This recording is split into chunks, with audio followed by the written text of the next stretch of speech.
Magandang gabi sa inyong lahat at maligayang pagbabalik sa isa na namang paglalakbay dito sa Mangilaw Tales. Para sa ating mga bagong tagapakinig, welcome. Maupo kayo, humanap ng pwesto kung saan kayo komportable, patayin ang mga ilaw kung kaya nyo at hayaang balutin kayo ng katahimikan. Kung nagugustuhan ninyo ang ganitong klaseng mga kwento, yung tipong dahan-dahang gumagapang ang kaba sa inyong balat habang pinakikinggan nyo ang bawat salita, yung tipong kahit alam nyong mag-isa kayo sa kwarto, ay parang may nararamdaman kayong hindi maipaliwanag sa likuran nyo. Huwag kalimutang mag-subscribe. Huwag ninyong hayaang lumipas ang gabi nang hindi kayo bahagi ng ating komunidad. Maraming salamat sa inyong oras at sa patuloy ninyong pakikinig. May mga lugar talaga sa Pilipinas na kahit gaano kaganda sa umaga, iba ang pakiramdam kapag sumapit na ang gabi. Mga lugar na tahimik, malamig at parang may presensyang hindi mo maipaliwanag. Kahit pilit mong maging praktikal mag-isip. Madalas akala natin gawa-gawa lang ng isip ang takot. Akala natin kapag may narinig kang yabag sa bubong o may aninong gumalaw sa gilid ng mata mo, pagod ka lang o nadadala ng dilim at katahimikan. Pakinggan natin ang kwento ni Raul.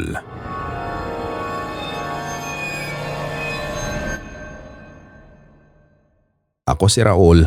Lumaki akong hindi agad-agad naniniwala sa mga kwento tungkol sa multo, lamang lupa o kung anumang kababalaghan. Sa totoo lang, isa pa nga ako noon sa mga taong unang tumatawa kapag may nagkukwento ng nakakatakot. Pakiramdam ko kasi, karamihan sa mga bagay na hindi maipaliwanag ay may simpleng dahilan lang naman talaga. Kapag may kalabog sa bubong, malamang pusa o sanga lang ng puno. Kapag may aninong nakita sa gilid ng mata, baka pagod lang o naduling ka sa dilim. Ganon ako mag-isip noon. Mas naniniwala ako sa lohika kaysa sa mga kwentong pinapasa-pasa ng matatanda sa probinsya. Pero may isang gabi sa Tagaytay na hanggang ngayon ay hindi ko pa rin makalimutan. Ilang taon na ang lumipas pero sariwa pa rin sa isip ko ang bawat detalye. Yung lamig ng hangin, yung tunog ng yabag namin habang tumatakbo, at higit sa lahat, yung bagay na sumabay sa amin sa bubong. Hindi ko siya nakita ng malinaw. Hindi ko rin kayang sabihin kung ano talaga iyon. Pero alam kong may kasama kaming iba ng gabing iyon. At hanggang ngayon, kapag naaalala ko, bumabalik yung parehong pakiramdam ng takot na noon ko lang tunay na naranasan. College pa kami noon nang mangyari iyon. Required retreat kasi iyon ng school namin.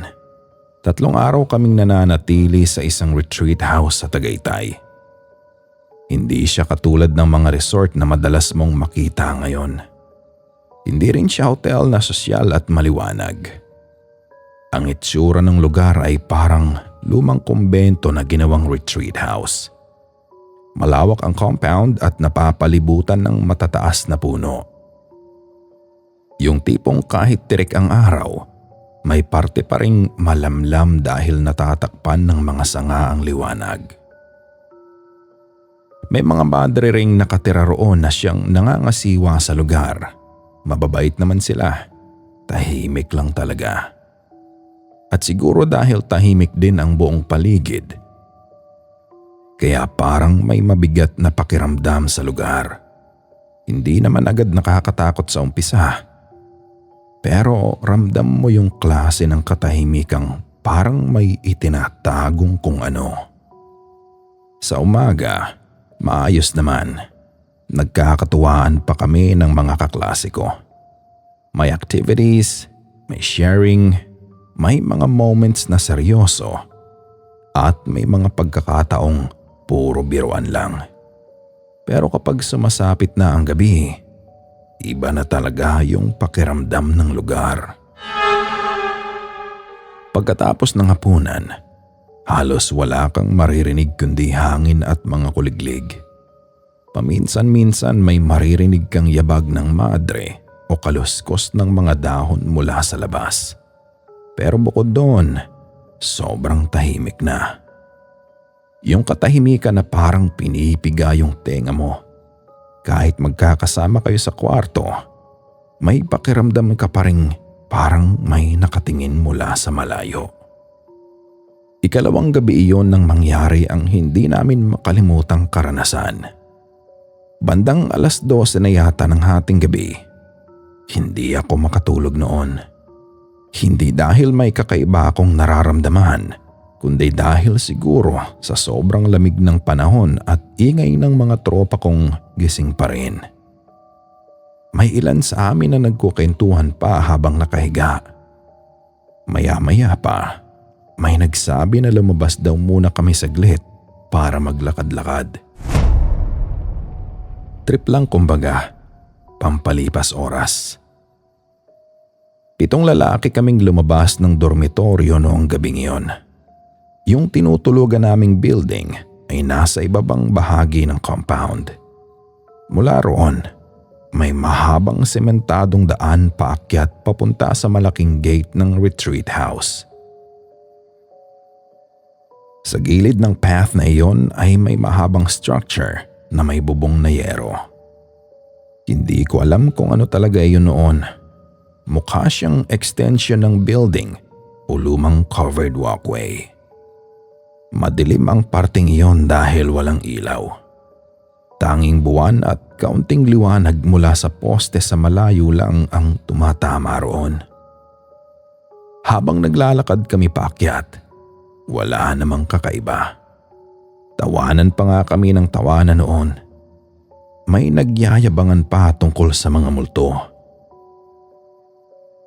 Yung isa naming kasama, kunwari patakot-takot, pero siya naman yung unang nagsasalita tungkol sa mga horror stories. Sabi pa namin, kung totoong may multo sa lugar na iyon, sana magpakita araw para sulit ang retreat namin. Sa isip-isip ko noon, ang OA lang talaga ng ibang tao pagdating sa takutan. Nakarating kami sa may gate nang walang nangyayari. Tahimik lang ang paligid. Medyo malamig ang hangin at may manipis na hamog na nagsisimula ng bumaba. Tumambay kami noon ng ilang minuto habang nagkukwentuhan. Yung iba naupo sa gutter. Yung iba nakatayo lang habang nagkakantyawan. Wala talagang kahit anong kakaiba. Hanggang sa may nagsabi na bumalik na raw kami dahil baka mahuli pa kami ng madre. Nagtawanan pa kami noon habang pababa ulit doon sa may path. At doon nagsimula ang hindi ko malilimutan. Dahil habang naglalakad kami pababa, bigla na lang may malakas na kalabog na nanggaling sa bubong ng yero sa tabi namin. Napahinto kaming lahat. Hindi siya simpleng tunog lang. Hindi siya tunog ng nahulog na maliit na bagay o sanga ng puno. Mabigat at malakas. Parang may malaking tao o hayop na tumalon sa bubong mula sa itaas. Nagkatinginan kaming lahat dahil sa narinig namin. Pero walang nagsalita agad. Ramdam ko noong mga sandaling yon na pare-pareho kaming nag-iisip ng parehong bagay. Ano yun? Bago pa kami makapag-react ng maayos, ay may sumunod na naman na kalabog. At kasunod noon ay sunod-sunod na yabag sa bubong. Parang may tumatakbo. Mabilis at mabigat. At ang pinaka nakakatakot sa lahat, kasabay namin ang paggalaw nito.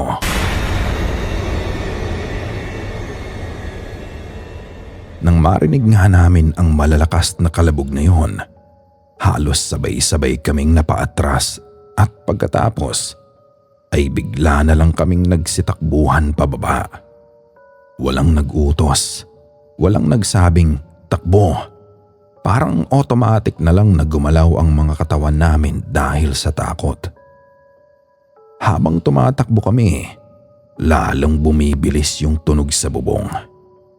Hindi siya random na kalabog lang. May pacing ito at may rhythm. Parang eksaktong may bagay na sumusunod sa bawat hakbang namin. Kapag bumibilis kami, bumibilis din siya. Kapag humahakbang kami ng malakas dahil sa pagmamadali, ganon din yung tunog sa itaas. Doon na ako nagsimulang kabahan ng totoo. Pakiramdam ko ng mga oras na yon, may bagay na kasabay naming tumatakbo sa taas ng bubong. Hindi ko maipaliwanag kung bakit, pero sigurado akong hindi yun simpleng hayop lang. Kung pusa o aso man yun, imposible namang ganon kabigat ang tunog. At lalong imposible na sumabay siya sa bilis naming 7. Habang pababa nga kami, hindi ko sinasadyang tumingin sa paligid. Peripheral vision lang talaga. Pero may nakita akong bagay na hanggang ngayon ay ayokong maalala ng malinaw.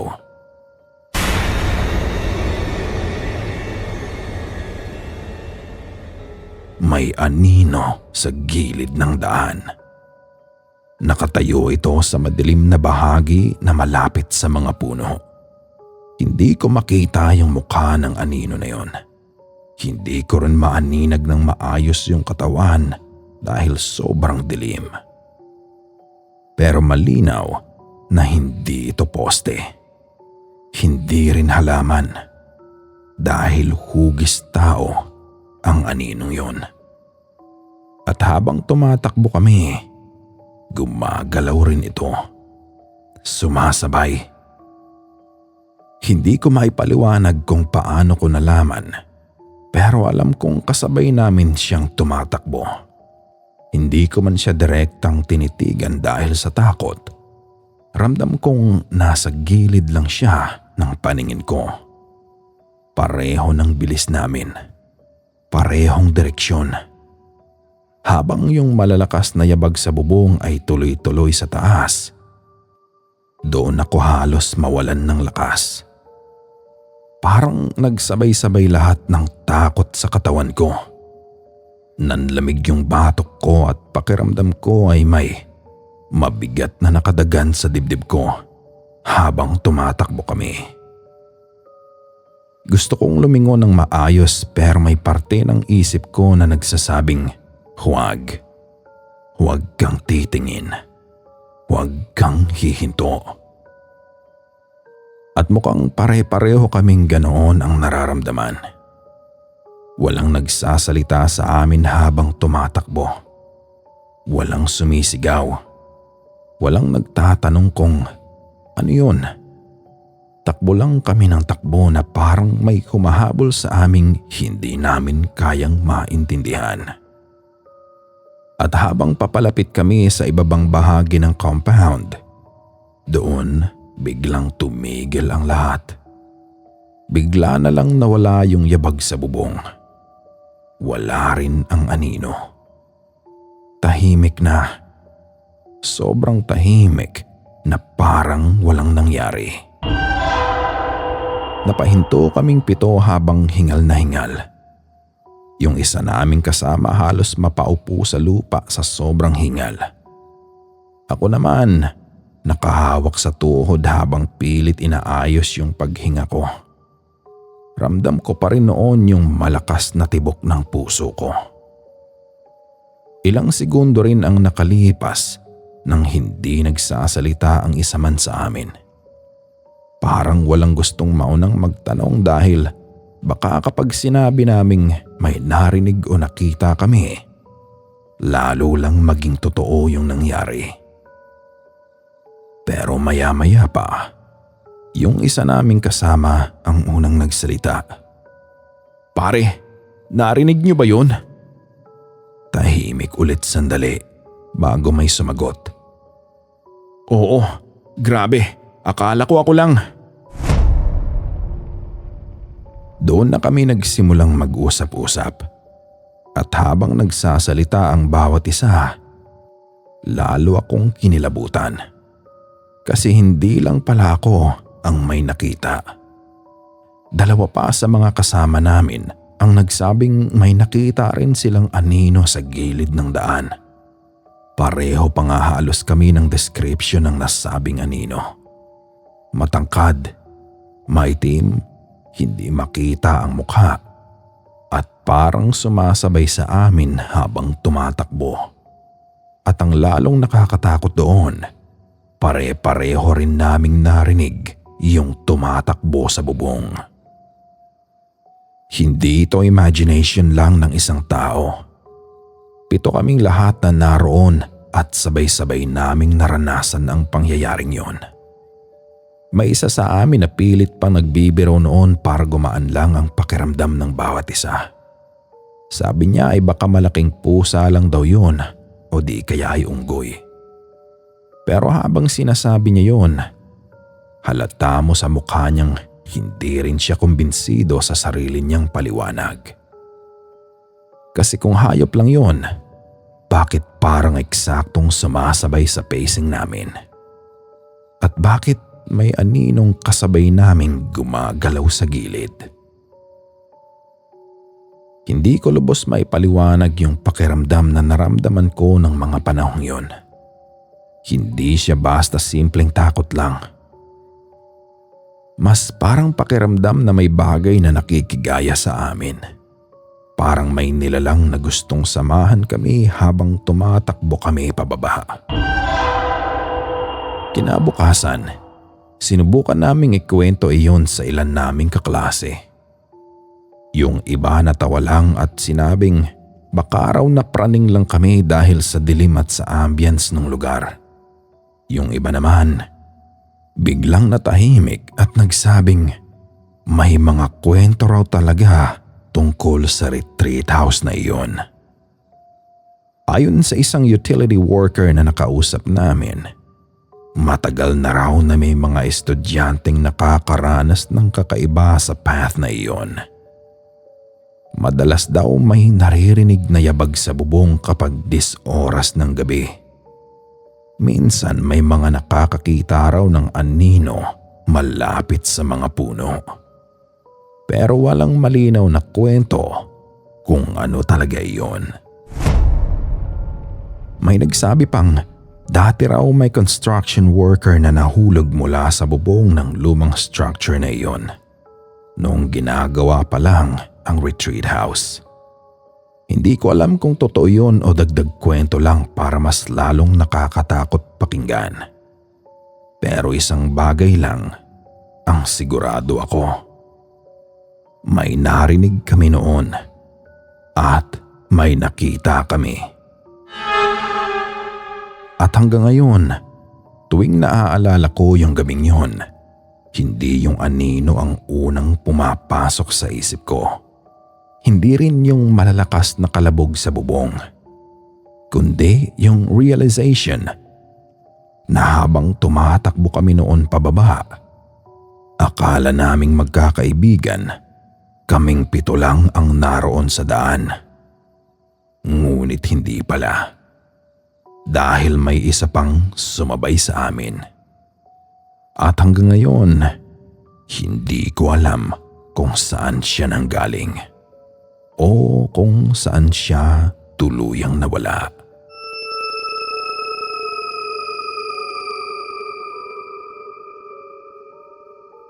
Minsan iniisip ko rin, paano kaya kung may isa sa amin ang huminto noong gabing yon? Paano kung may naglakas ng loob na lumingon ng diretso sa bubong? Paano kung may naiwan? Hindi ko alam ang sagot. At sa totoo lang, ayoko nang malaman pa. Dahil pakiramdam ko, may mga bagay na mas mabuting manatiling hindi mo nauunawaan. May mga karanasang sapat ng alam mong totoo dahil ikaw mismo ang nakaranas. Kahit wala kang maipakitang ebidensya sa ibang tao. At hanggang ngayon, Sa tuwing makaririnig ako ng malakas na kalabog sa bubong kapag gabi, bumabalik sa isip ko yung tunog ng mabibigat na yabag na sumasabay sa amin sa dilim ng Tagaytay. Yung tunog na parang may gustong humabol.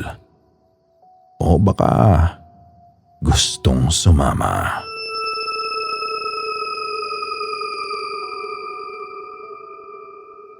Hanggang dito na nga lang at maraming salamat sa pakikinig. Nawa ay nagustuhan niyo ang kwentong ibinahagi namin tungkol sa karanasan ni Raul. At kung kayo rin ay may mga kwentong gustong ibahagi, maaari niyo itong isend sa aming email na mangilawtaleshorrorph2026@gmail.com.